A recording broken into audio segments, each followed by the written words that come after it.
আলোচনা তোমালোকে ৰাখি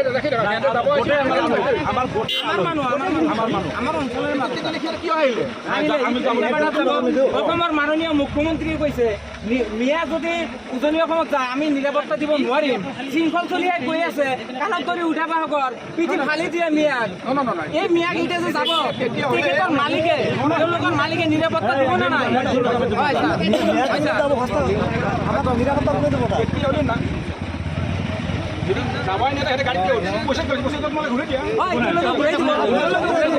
আমি লগত থাকিম আমি লগত থাকিম আমি লগত থাকিম পইচা লৈছি বোলে আমি লগত থাকিম আমি লগত থাকিম। তোমালোকে ফাৰ্ষ্ট টাইম সোধা সিহঁত যাব নে নাই? ইহঁত গ'লেও আমি বুজনি দিম আমি বুজনি দিম আমি বাধা দিয়া নাই। গোৱালপাৰাত এনেকৈ আগত কিন্তু কেছ এটা হৈছে বুজনি গ'লে যদি আমাৰ খাব লগা হয় তেনেহ'লে ঘৰত বহি নাখাই থাকি বহুত ভাল। মানুহ উঠছে মানুহ আনছে নেকি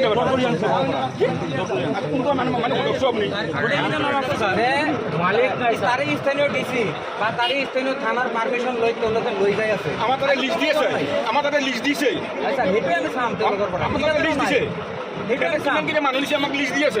আপুনি জানে যে আজি যে শিক্ষাৰ যিটো নিয়ম আপোনাক ফটো মাৰিব লাগে 3 মাহ যদি স্কুলত নাই 2 বছৰত নাম কৰি যায় সেইটো ল'ৰা কি কৈছে সিহঁতে গাৰ্জেনে কি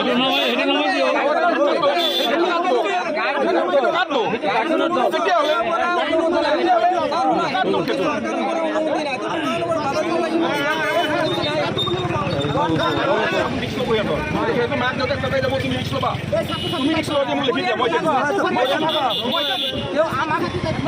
দায়িত্ব লোৱা মই ল'ম দায়িত্ব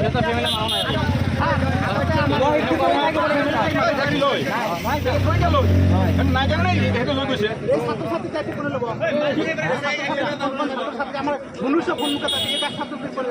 গাৰ্জেনৰ দায়িত্ব আমি আইনৰ মানুহ হয় এনেকুৱা হৈছিল আমাৰ গাৰ্জেনৰ দায়িত্ব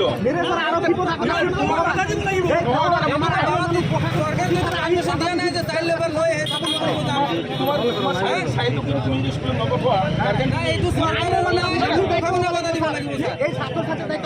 মই এটা কথা ক'ল তুমি উত্তৰ দিয়া তোমাৰ বাচ্ছাক তুমি স্কুলত পঠোৱা নাই মোৰ দায়িত্ব তোমাৰ দায়িত্ব প্ৰশাসনৰ মানুহ দায়িত্ব এই ছাত্ৰ ছাত্ৰীক বাধা দিব লাগিব। প্ৰশাসনে যাই তোমাৰ বাচ্ছাটো স্কুল পঠাই দিব আমাৰ ছাত্ৰ ছাত্ৰী প্ৰশাসনে যাই